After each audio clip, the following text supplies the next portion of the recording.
一路向北。满眼的鱼却不能抓，你说我们是不是？错了，是天魔。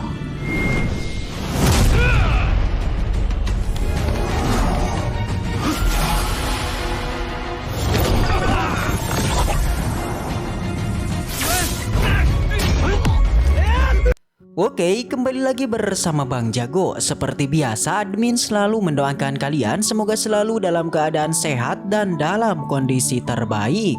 Di video kali ini admin akan melanjutkan Donghua The Land of Miracle. Tak berlama-lama langsung saja kita masuk ke isi ceritanya.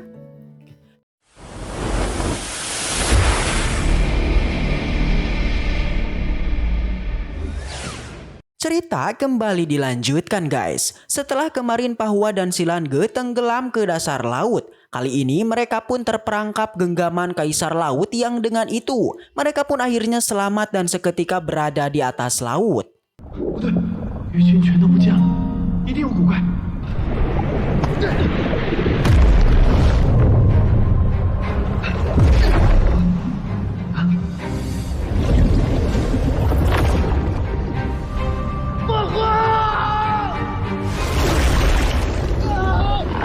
Silangge yang terbangun ia terus meneriaki Pahua yang sebenarnya sahabatnya itu yang kini telah ada di sisinya. Mereka berdua kebingungan guys, kenapa keberadaan mereka kini yang tiba-tiba di atas laut hingga berada pada sebuah gelembung. Silangge mengira kalau mereka kini telah tertangkap oleh sosok raksasa yang tadi dilihatnya. Di sana tiba-tiba area itu bergetar dan seketika muncullah kumpulan raksasa yang disebut dengan Kaisar Laut.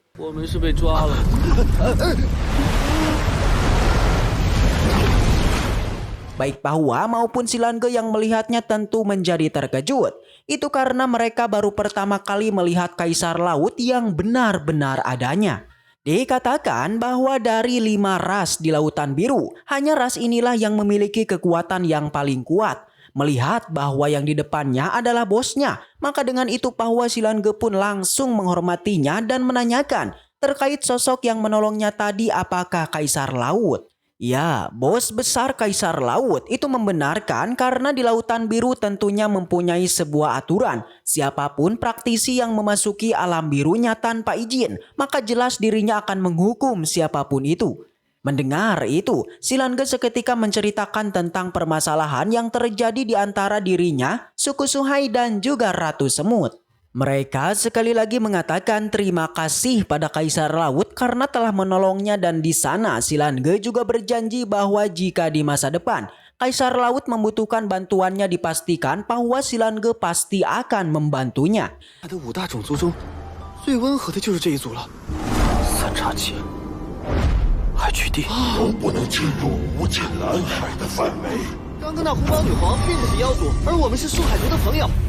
未来如果海巨人族有用到我们2人的地方，我们一定全力以赴。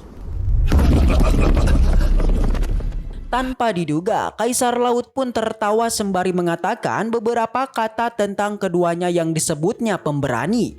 Karena Pahua Silangge telah melakukan beberapa keuntungan untuk klan Suhai yang notabene adalah temannya juga.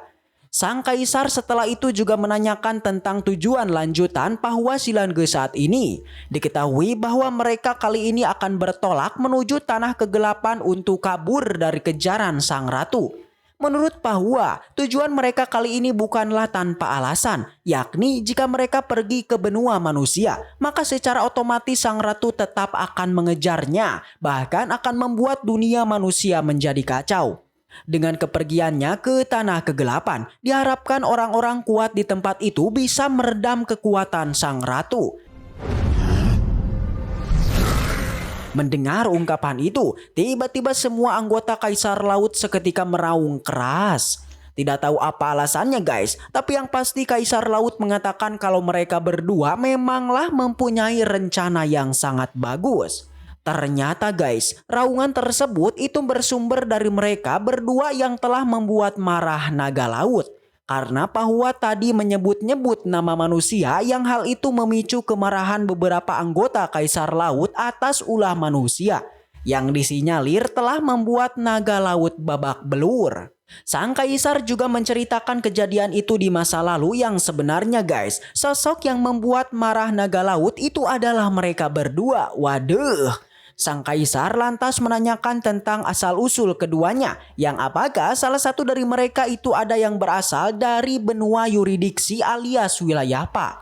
Dengan cepat tanggap, Xilangge langsung berkata tidak ada. Jelas dirinya mengerti jikalau mereka berterus terang, maka Xilangge mengira sang kaisar laut itu akan marah kepada mereka.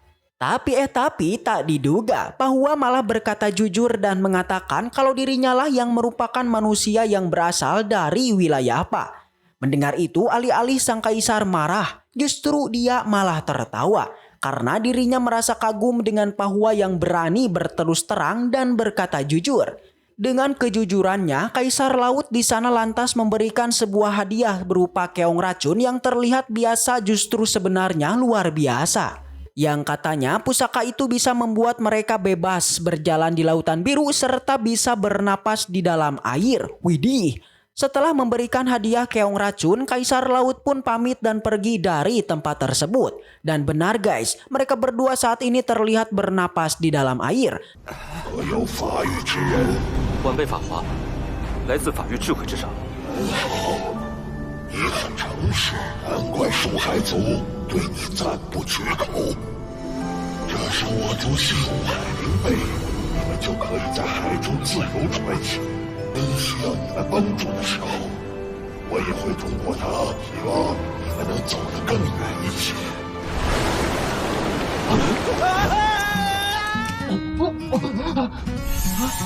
Tapi dikarenakan kompas sebelumnya telah menghilang, dengan itu mereka pun kebingungan untuk menentukan arah mana yang akan dituju. Beruntung tepat di saat itu lumba-lumba Xilangge muncul. Ternyata kawanan lumba-lumba di sana itu tengah melakukan migrasi bersama keluarga mereka. Yang katanya kawanan ini bertolak ke arah utara yang sama halnya dengan Pahua dan Xilangge yang akan menuju ke tanah kegelapan. Dari sini guys, Xilangge nampaknya mulai kembali dikejutkan dengan kegunaan keong tersebut yang bisa melakukan komunikasi dengan hewan lautan biru. Tak pikir panjang lagi, mereka pun di sana langsung memutuskan untuk pergi bersama kawanan lumba-lumba ini.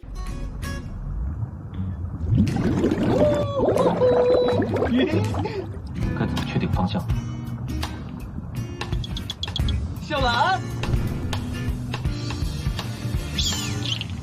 和家里的人一起迁徙，北海洋流，看来这海灵贝还有与南海族沟通的作用。 Di sisi lain terlihat sang ratu masih belum menyerah guys. Terbukti ia masih saja memantau pergerakan keduanya yang kini menuju ke arah utara yang itu. Ia juga tahu kalau Pahua Xilangge menuju ke tanah kegelapan. Di sisi lain juga diperlihatkan Sang Lian beserta kakaknya yang tengah bersantai. Tiba-tiba mereka dikejutkan dengan gelombang awan hitam yang muncul di sana. Keduanya terlihat kaget dan ketakutan membuat Sang Lian pun langsung tiarap berharap tidak terkena serangan petir seperti burung yang kini langsung tewas. Kita tahu guys bahwa kumpulan asap itu merupakan aura dari sang ratu yang kini tengah menuju ke arah utara untuk mengejar Pahua Xilangge.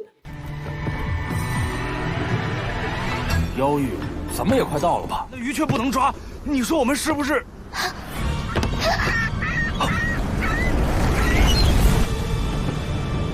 错了，是天魔。 Di perairan Laut Biru, 1 bulan telah berlalu mereka melakukan perjalanan. Jelas perjalanan ini memang sangat melelahkan guys. Tapi meski begitu Pahua mengatakan kalau selama ini mereka berdua itu telah mendapatkan beberapa pengalaman dari orang-orang kuat Lautan Biru. Di sela perbincangan itu tiba-tiba lumba-lumba Xilangge mengatakan kalau mereka itu telah sampai di tanah kegelapan. Akhirnya setelah sekian lama berjalan, Pahua Xilangge pun sampai di tanah kegelapan di mana dikatakan tempat ini sangat misterius. Dengan tak mau membuang-buang waktu, keduanya pun langsung saja memasukinya. 本来以为在生命绿海就算是开了眼界，没想到这无解，幸好有这些强大的种族在，红宝女皇才没有追来。马上到了。 曾经在冰河时代统治着整个法兰西一定，要生很多小海豚哦。Tapi setelah berjalan memasukinya, di sana mereka melihat adanya penyiksaan brutal pada kelompok manusia. Mereka terlihat menarik sebuah kereta yang jika diam sebentar saja mereka langsung dicambuk. Kejam. Ternyata guys, para pelaku penyiksaan ini adalah sosok siluman setengah manusia. Dan yang mengejutkan si Lange, ternyata kelompok yang kini tengah disiksa itu merupakan kelompok dari ras manusia. 说起来，我认识小兰比你还早，这些断稿很可能都是那个时候形成。不管怎么说，妖域应该比吴敬蓝海更加强大。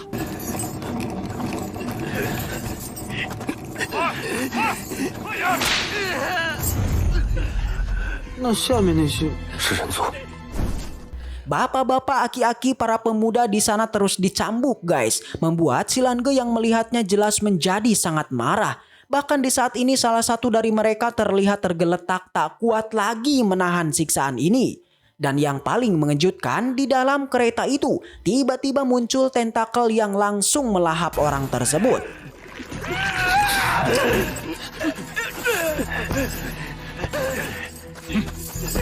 又累倒一个。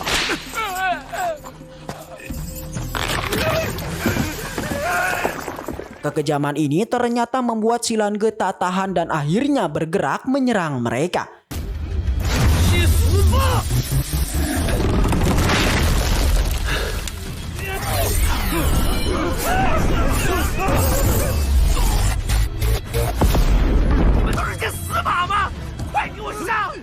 Bahwa yang tadinya diam saja kini juga bergerak membantu si Lange. Ternyata tentakel tadi merupakan jelmaan dari siluman setengah manusia ini guys.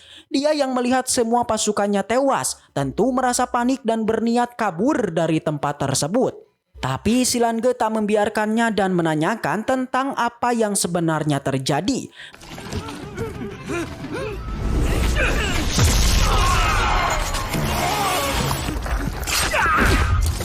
Masih saja tak menjawab. Akhirnya Pahua mencoba menanyakan pada ras manusia, tapi mereka juga tidak mengatakan sepatah kata pun. Tentu si Lange juga nampak aneh dengan orang-orang ini. Ia lantas melepaskan si tentakel dan berusaha mendekati para manusia ini yang disinyalir pikiran mereka itu telah dirusak karena saking takutnya pada para siluman. Tapi tiba-tiba area di sana pun bergetar yang ternyata itu bersumber dari pasukan yang sedang menuju pada mereka.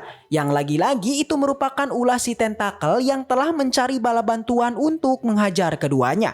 Tak berbasa-basi lagi, si tentakel langsung menyuruh pasukannya untuk membantai Pahua si Lange.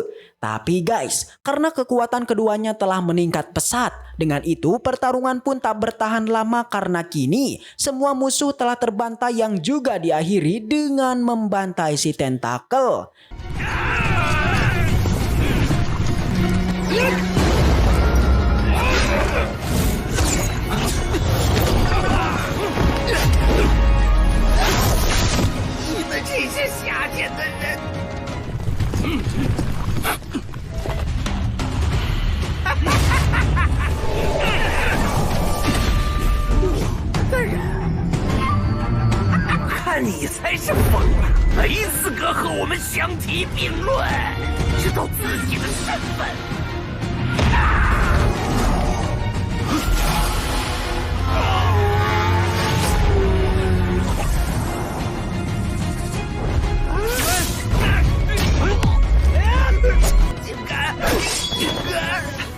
Dan setelah itu, waduh, bersambung. Baiklah, mungkin segitu aja untuk pembahasan kali ini. Dan semoga kita selalu diberikan kesehatan untuk mengawal Donghua ini.